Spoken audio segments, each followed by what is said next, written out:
Assalamualaikum warahmatullahi wabarakatuh. Kami dari kelompok 4 kelas 12 dikali 1 akan mempresentasikan tentang pengenalan routing. Adapun struktur anggota kami diketuai oleh Ayu Ratnaningsih, Ya, halo. ada Adela Putri, Ya, halo. ada Eriko Pratama, Halo, ada Muhammad Jagat Satya Wibawa, Halo, ada Nur Admis, Agustina,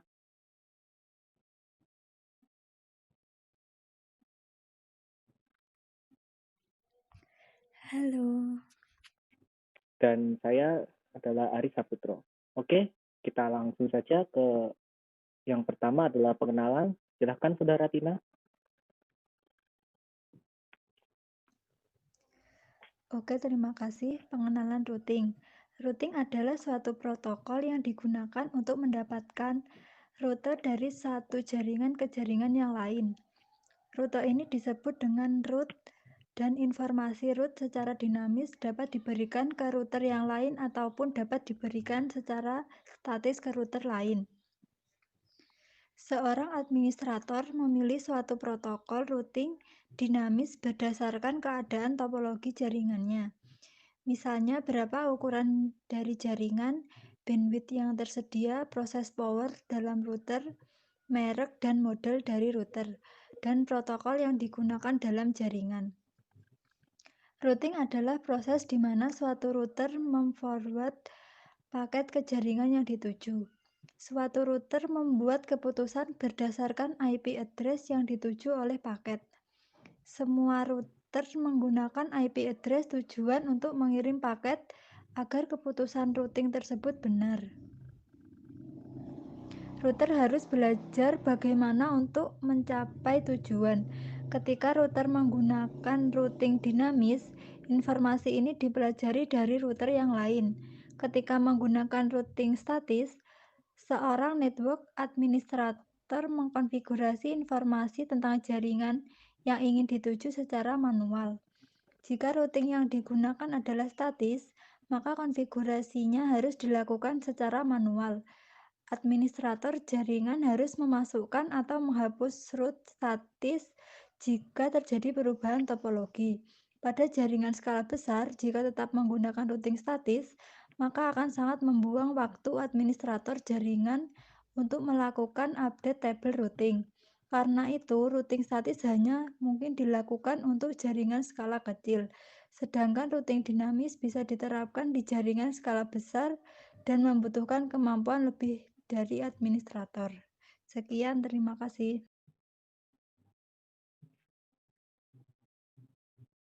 Oke, terima kasih untuk Saudara Tina. Kita lanjutkan ke konsep routing. Silahkan Saudara Jagat.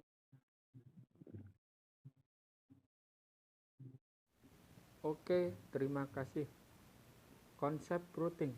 Routing adalah proses penentuan arah yang terjadi pada router yang digunakan untuk meneruskan paket ke jaringan tujuan. Terdapat dua jenis routing yang dikenal, yaitu 1. Routing statik, 2. Routing dinamik. Routing statik merupakan jenis routing yang dilakukan oleh admin jaringan untuk mengkonfigurasi informasi tentang jaringan yang dituju dan semua dilakukan secara manual. Routing statik memiliki ciri-ciri sebagai berikut. 1. Jalur spesifik ditentukan oleh admin jaringan. Pengisian tabel routing dilakukan secara manual oleh admin jaringan. Routing statik ini biasanya digunakan untuk jaringan berskala kecil. Perhatikan gambar di bawah ini. Ini adalah sebuah routing statik. Kedua, dynamic routing. Routing dinamis atau yang disebut dengan dynamic route adalah sebuah router yang membuat tabel routing secara otomatis. Apa itu tabel routing? Tabel routing adalah tabel yang memuat tentang seluruh IP address dari interface router.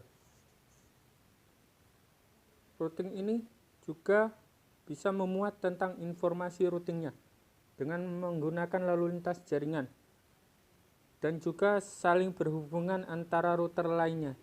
Dalam kata lain, dynamic route bersifat dinamik dan mampu melakukan update route dengan cara mendistribusikan informasi mengenai jalur terbaik ke router lain. Dynamic route ini juga memiliki ciri-ciri di antaranya router berbagi informasi routing secara otomatis. Jumlah gateway sangat banyak. Routing table dibuat secara dinamik serta membutuhkan protokol routing. Contohnya RIP, OSPF, dan lain-lain. Routing dinamis juga bisa membuat keputusan pada route yang mana sebuah paket mencapai tujuan.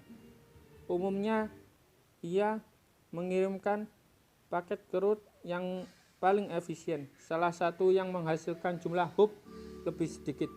Bagaimanapun, jika route macet, dynamic route akan mengirimkan paket ke route alternatif. Di sini juga terdapat jenis-jenis protokol routing dinamis, yaitu 1. RIP, Routing Information Protocol, adalah sebuah protokol routing dinamis yang digunakan dalam jaringan LAN dan WAN Wide Area Network.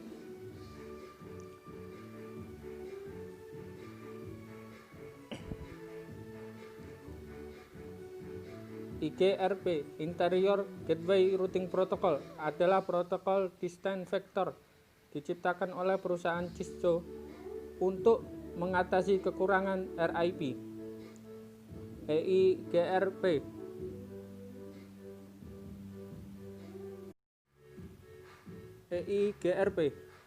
adalah routing protokol yang hanya diadopsi oleh router Cisco atau sering disebut proprietary protocol pada Cisco. OSPF, Open Source Package, merupakan routing protokol berjenis IGRP yang hanya dapat bekerja dalam jaringan internal suatu organisasi atau perusahaan. Jaringan internal maksudnya adalah jaringan di mana Anda masih memiliki hak untuk menggunakan, mengatur, dan memodifikasinya. BGP merupakan salah satu jenis routing protokol yang digunakan untuk koneksi antar autonomous system (AS), dan salah satu jenis routing protokol yang banyak digunakan di SP besar, Telkomsel, atau perbankan, termasuk dalam kategori routing protokol jenis Exterior Gateway Protocol. Terima kasih.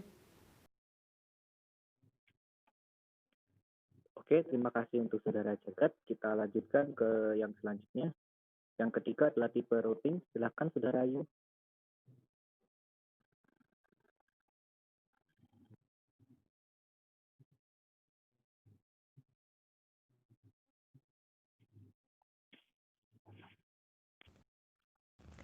Oke, terima kasih. Untuk tipe routing dibedakan menjadi dua, yaitu routing statik dan routing dynamic. Untuk pengertian dari routing statik sendiri adalah informasi routing yang dibuat secara manual oleh user untuk mengatur ke arah mana traffic tertentu akan disalurkan. Default route adalah salah satu dari static route dengan menentukan gateway untuk destination address tertentu. Sedangkan routing dynamic adalah sebuah konfigurasi yang memungkinkan kita untuk melakukan konfigurasi secara mudah dan meminimalkan resource. Routing dynamic akan membuat otomatis saat menambahkan IP address pada interface dan informasi routing yang didapatkan dari protokol. Sekian, terima kasih. Oke, terima kasih untuk Saudara Ayu. Kita lanjutkan ke yang selanjutnya, yaitu yang keempat, bentuk routing. Silakan Saudara Eriko.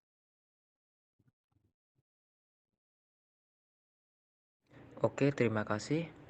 Direct routing dan indirect routing. Direct routing merupakan cara di mana paket dikirimkan dari satu mesin ke mesin lain atau PC secara langsung dengan menggunakan network yang berbeda tetapi menggunakan fisik yang sama. Seperti pada contoh di bawah, jadi komputer dihubungkan ke router terlebih dahulu, meskipun si komputer itu memiliki jaringan yang berbeda dengan si laptop, itu nanti akan bisa saling mengirim paket karena si router secara default akan dikonfigurasi bisa komunikasi antara IP tersebut. Dan kemudian indirect routing, paket dikirimkan dari suatu mesin ke mesin yang lain yang tidak terhubung langsung.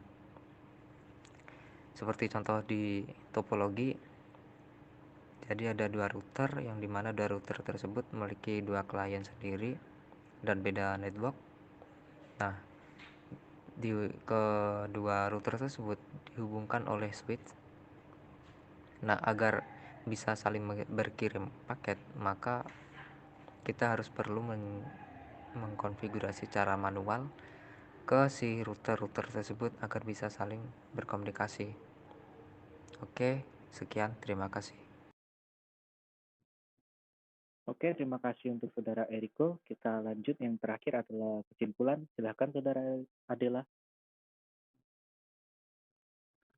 Oke, terima kasih. Kesimpulannya, routing adalah cara kita melakukan agar sebuah jaringan yang berbeda bisa berkomunikasi dan berkirim data. Routing statis hanya mungkin dilakukan untuk jaringan skala kecil. Sedangkan routing dinamis bisa diterapkan di jaringan skala besar dan membutuhkan kemampuan lebih dari administrator. Routing dinamik bisa mempermudah mengkonfigurasi. Sekian. Oke, terima kasih untuk semuanya. Sekian presentasi dari kami. Kalau ada kurang lebihnya kami mohon maaf. Wassalamualaikum warahmatullahi wabarakatuh.